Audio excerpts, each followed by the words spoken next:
Hello friends, मैं हूं अजीज। आप देख रहे हैं मूवी स्टॉक चैनल, जिस पर आज मैं बात करने वाला हूं फाइनली जेम्स गन की डायरेक्ट और लिखी गई फिल्म सुपरमैन के बारे में, जिसके ट्रेलर का अच्छा खासा बज़ बनाते हुए अब ऑफिशियली इस फिल्म के फर्स्ट लुक यानी कि फर्स्ट पोस्टर के साथ साथ इस फिल्म के वो कहते हैं ना कि टीजर ट्रेलर की रिलीज डेट को भी ऑफिशियल इंडियन टाइमिंग के साथ कंफर्म कर बता दिया गया है कि हमें सुपरमैन फिल्म का ट्रेलर देखने कब मिलेगा। तो चलिए अब उसी के साथ साथ डेविड कॉर्नस्फेल्ड के उस सुपरमैन के फर्स्ट लुक पर भी बात कर लेते हैं, ताकि इस फिल्म की वो कहते हैं ना कि पॉजिटिव वाइब लोगों के बीच बहुत ही अच्छी खासी बंदी रहे, क्योंकि इस फिल्म की हेटर्स गोना हेट वाली सिचुएशन भी आपको जल्द ही देखने के लिए मिलेगी, जिनकी पूरी कोशिश लगी हुई है कि वो लोग अपना ही एजेंडा आगे पुश करवाए। लेकिन जब टीजर निकल कर आएगा तब सिचुएशन थोड़ी बदलेगी, और हाँ, उन सब में भी हेटर्स ये कन्विंस करने की कोशिश करेंगे कि ऑडियंस उनकी साइड हो जाए, और फिर से जैक स्नाइडर के टट्टे वाली सिचुएशन भी हेनरी कैविल के साथ आपको रिपोस्ट करती हुई ट्विटर यानी कि एक्स पर देखने के लिए मिल जाएगी। जिन सब पर अब काफी अच्छे से बात करेंगे, और उससे पहले बनेगी अब मेरी छोटी मोटी सी रिक्वेस्ट, जो कि है चैनल को सब्सक्राइब, वीडियो को लाइक और शेयर करने की तो कर लो।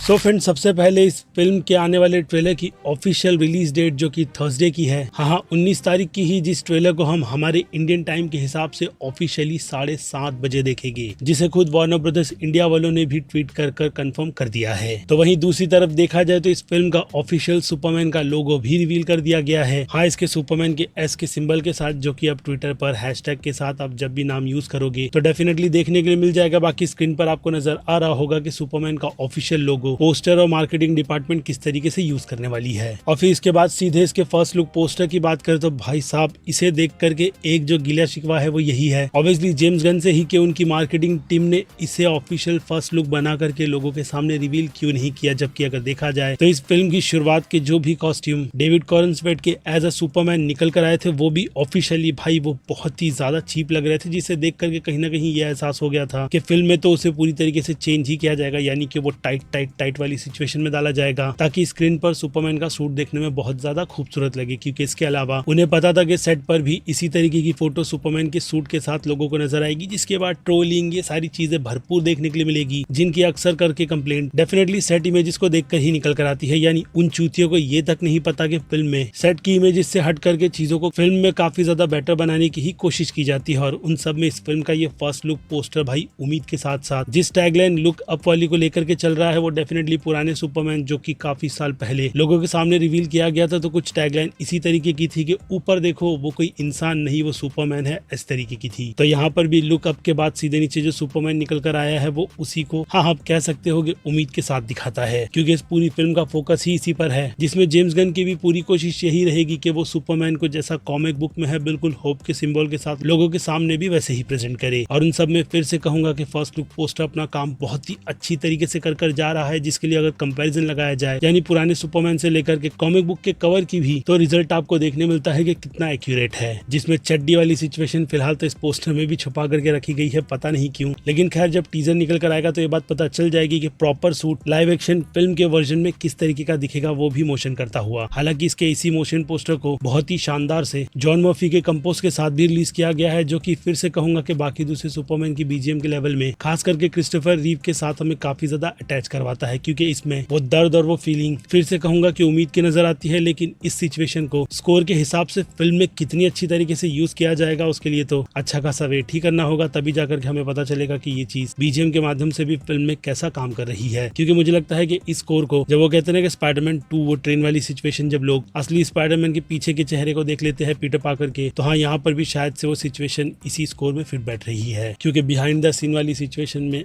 उस पर बात नहीं करते। जिससे हटकर एक और अनाउंसमेंट जो टीजर की गई है उसमें भी स्कोर काफी ज्यादा अच्छा है, जिसके लिए तो लोग हांस जिमर को बहुत ज्यादा मिस करेंगे ही, जिन्होंने मैन ऑफ स्टील में हेनरी कैविल के कैरेक्टर की presentation as a Superman score के माध्यम से भी अच्छी ही की थी। लेकिन फिर भी उस फिल्म के फर्स्ट इंप्रेशन वाले जो पोस्टर की बात करें तो हेनरी कैविल के इस ऑफिशियल स्टिल के बाद, जो कि कंपैरिजन के हिसाब से फार बेटर है जेम्स गन के इस ऑफिशियल रिलीज किए गए वर्जन से, तो वहीं अब पोस्टर पर आ जाए तो भाई पोस्टर ने पूरी तरीके से मेरा दिल जीता है। और फिर से कहूंगा कि मुझे सुपरमैन के उस होप वाले जोन में डाल दिया है, जिस सुपरमैन के मैं अक्सर करके डीसी की कॉमिक बुक में किस्से कहानी सुना करता हूँ, क्योंकि डीसी ईयू की तरफ से हेनरी कैविल के वर्जन के कैरेक्टर की सुपरमैन की शुरुआत अच्छी तो की गई थी, लेकिन उसके बाद उसे तुरंत ही इविल साइड ले जा करके आप कह सकते हो कि वार्नर ब्रदर्स ने बहुत ज्यादा जल्दबाजी दिखाई थी। जिस हिसाब से वो कैरेक्टर अच्छी तरीके से उस होप वाली लाइन में बैठ ही नहीं पाता कि लोग उससे पूरी तरीके से खुद को अटैच करें। हालांकि फिल्म में छोटा सा सेगमेंट बीवीएस में हमें शुरुआत में दिखाया जाता है कि सुपरमैन लोगों के बीच किस तरीके से उम्मीद यानी कि भगवान बन करके उनकी मदद कर रहा है, जिसके बाद जाकर के वो लोग उससे काफी ज्यादा अटैच करते हैं। लेकिन फिर भी कहूंगा कि अगर शुरुआत लोगों के बीच इस कैरेक्टर को प्रॉपर तरीके से इंट्रोड्यूस करवाने की है तो उस पर जेम्स गन ने अपना टेक बहुत ही ज्यादा परफेक्ट लिया है, जिसके लिए कई लोगों की कंप्लेंट थी कि डेविड कॉर्नस्वेट भाई पूरे के पूरे हेनरी कैविल जैसे दिखते हैं। वेल, तो बात क्लियर करके बता दूं कि उन लोगों की शक्ल सुपरमैन की तरह है, ना कि हेनरी कैविल सुपरमैन है। जो बात फिर से कहूंगा कि भाई उन लोगों को समझ नहीं आने वाली। इसके अलावा कई सारे इनसाइड सोर्स की तरफ से ये बात भी पता चली है कि कुछ जो सोर्स खबर लीक करके बताते हैं उनकी बहुत ज्यादा जली हुई है जेम्स गन से, जो खास करके उनके पॉइंट्स को सीधे ही एक्स पर आकर के नकार देते हैं। तो उनकी तरफ से एक हेट का छोटा सा कैंपेन भी आपको देखने के लिए मिलेगा। और हाँ, कुछ जो इंट्रो के पहले मैंने बताया बेवकूफ लोगों का भी। जिसमें अब डिसअपॉइंटमेंट की बात की जाए तो भाई इसके ट्रेलर को इवेंट के तौर पर डीसी वालों को और कुछ चुनिंदा मीडिया वालों को दिखा दिया जाएगा, वो भी ऑफिशियली। जिस वीडियो के अपलोड करने तक शायद से सारी की सारी डिटेल रिवील भी हो जाए, या फिर उनका थोड़ा मुंह बंद रखने के लिए कहा गया होगा, जो कि ज्यादातर तो वो लोग बिल्कुल भी नहीं करेगी, क्योंकि इन मीडिया हाउसेस का काम ही होता है ट्रेलर देख करके उस पर अच्छा सा अच्छा आर्टिकल छाप करके फ्रेम बाय फ्रेम ये बता देना कि ट्रेलर में क्या दिखाया गया था, जो एक हिसाब से कई लोगों का एक्सपीरियंस खराब कर देगा, खास करके मुझ जैसे लोगों का जो लोग आपको न्यूज देने का काम करते हैं। इसलिए मैं चाहूंगा कि वो चीजें फिलहाल तो बिल्कुल भी ना हो जिस इवेंट में। इसके अलावा भी जेम्स गन कुछ और बातों को भी रिवील करेंगे, क्योंकि उस ट्रेलर के इवेंट पर एक्टर्स के साथ साथ एक्टर भी मौजूद है। बाकी अब इस काफी अच्छे से पोस्टर को लेकर के आपकी क्या राय बनती है वो आप मुझे कमेंट में लिख कर बताइएगा, जिसके अब टीजर ट्रेलर का वेट करते हैं, जो कि एक ठीक ठाक सी लेंथ के साथ लोगों के सामने रखा जाएगा, ताकि ये फिल्म अपने पहले इंप्रेशन से ही लोगों के बीच जिस तरीके की अब हाइप बनाने में कामयाब हुई है वैसे ही कंटिन्यू करे। क्योंकि इस फिल्म के चक्कर में जो कि डीसी के यूनिवर्स की असल शुरुआत करने वाली है, तो कहीं ना कहीं दूसरे एक सीक्वल को थोड़ा सा अटकाया और लटकाया गया है, जिस पर मैं खुलकर बात नहीं करूंगा। लेकिन फिर भी अगर स्टूडियो को इस फिल्म से बहुत ज्यादा उम्मीदें हैं, खास करके सुपरमैन के कैरेक्टर से, जो कि होनी भी चाहिए, क्योंकि स्पाइडरमैन के बाद सुपरमैन और बैटमैन का ही कैरेक्टर ऐसा है जिनकी आईपी फिल्म से परे है। ऐसे में सुपरमैन पर अब तक काफी अच्छी डेडिकेशन करते हुए सिवाय मैन ऑफ स्टील के और हाँ पुरानी मूवी के अलावा भी कोई भी दूसरी ऐसी फिल्म नहीं बनी जिससे लोग हमेशा याद रख करके ये बताए कि भाई उन लोगों ने काफी अच्छी और अमेजिंग सी सुपरमैन की फिल्म देखी थी। हालांकि ब्रेंडन रॉथ की सुपरमैन फिल्म ने अपनी पारी तो अच्छे से खेली थी, लेकिन वो कहते हैं ना कुछ चीजें ऑन पॉइंट नहीं जा पाई, जिसके चलते उस फिल्म के वो कहते हैं ना कि सीक्वल का विजन हमें कभी देखने ही नहीं मिला। बाकी अब देखते हैं कि जेम्स गन अपनी इस फिल्म से लोगों के बीच डीसीयू के यूनिवर्स की प्रॉपर शुरुआत कर भी पाते हैं या नहीं, क्योंकि भले से ही क्रिएचर कमांडो डीसीयू के यूनिवर्स का हिस्सा क्यों ना हो, जिसका इंप्रेशन लोगों के बीच उस लेवल का नहीं होगा, क्योंकि लोग प्रॉपर डीसीयू पर लाइव एक्शन फिल्म देखना चाहते हैं, जो कि असल मायने में सुपरमैन फिल्म है। बाकी बजट पहले जो 150 मिलियन का था, अभी तो वो बजट ऊपरी तौर पर 300 से ज्यादा मिलियन का कोट किया जा रहा है, जिस बात पर अभी के लिए मैं उतना भी बिलीव नहीं करूंगा, क्योंकि वो बजट हिसाब से ज्यादा है। और अगर इस मूव पर वार्नर ब्रदर्स वालों ने अपनी तिजोरी खोली है, तो रीजन देखना चाहूंगा फिल्म को देखने के बाद कि वो कहां और किस तरीके से लगाए गए हैं, जिस पर अब आप अपनी राय मुझे कमेंट में लिख कर बताना। बाकी फिर क्या, मैं हूं Aziz. Movie stock channel like share और सब्सक्राइब भूलना मत। मिलूंगा जल्दी दूसरी किसी वीडियो में। Till then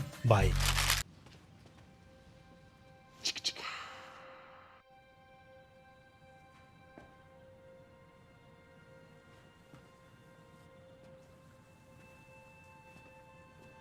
You're still here. It's over. Go home.